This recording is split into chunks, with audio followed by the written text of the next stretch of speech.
So today we are moving on away from right triangles and into not right triangles. When we're dealing with triangles that are not right, we have to deal with things a little bit differently. SOHCAHTOA, like I've said, falls apart when we're dealing with non-right triangles, so we have to come up with something else. One situation deals when I give you one of two things, either two sides and the angle that's opposite to one of those two, or two angles and any of the sides. In this case, we have one equation that's actually quite simple to use. It's called the sine law. And depending on what you're trying to find is going to depend on what it looks like. So the sides of the triangle are all going to be A, B, or C, depending on what I give you, or depending if there's no diagram at all. You might need to relabel it so that things match up with A, B, and C. The angles then also will be A, B, and C like that. So the equations, there's two ways it looks. One is A over sine A equals B over sine B. Use it this way if you're trying to find a side. And as we go through the examples, I'll explain why this one's easier for finding sides. If you have to find an angle, we're just going to flip it on its head. So it's going to be sine A over A equals sine B over B. And this one works better if you're trying to find an angle.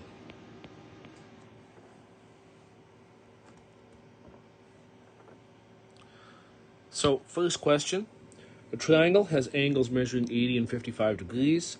The side opposite the 80-degree angle is 12.0 meters in length. Determine the length of the side opposite the 55-degree angle.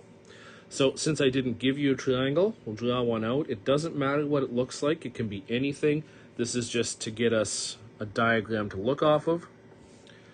So we know two of those angles. One of them's 80 degrees. One of them's 55. Doesn't matter which is which. But what does matter is that the side opposite the 80-degree angle is 12.0 meters in length. In this case, the way I've drawn it, that has to be this right side. And we want to determine the length of the side opposite the 55-degree angle. That would be this left side, the way I've drawn it here.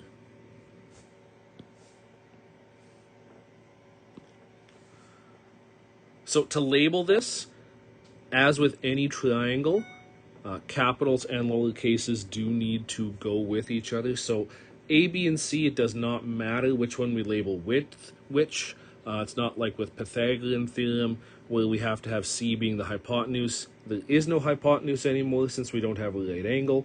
So we can label things how we want. If I call the 80-degree angle angle A, that would mean that the 12-meter side has to be side A.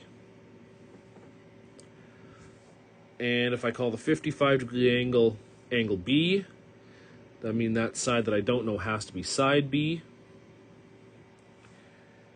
And that angle we don't know is angle C, which would make the bottom side little c.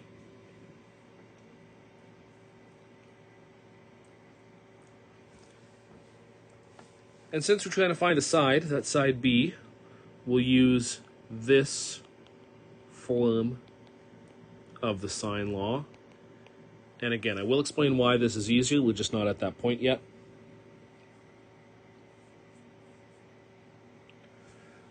Fill in the things we know. Little a, 12.0 over sine of 80 is what that'll be.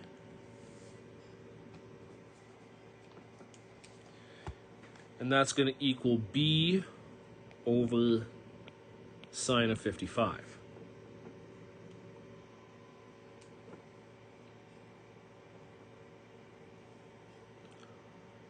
I'm just going to move over here so I have space.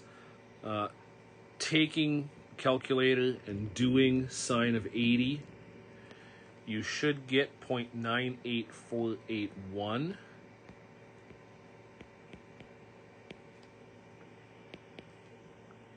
Likewise with sine of 55, you should get 0.81915.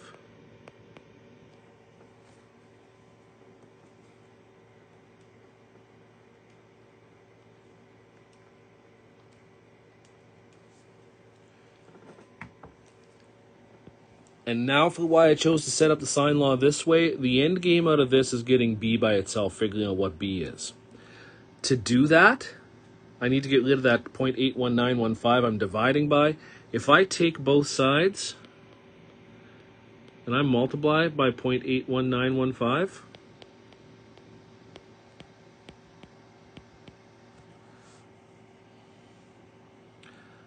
that's going to cancel the 81915 on the right,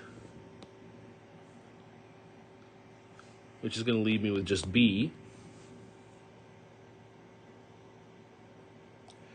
And on the left, I can just one-stop shop that, do the math, do the calculation.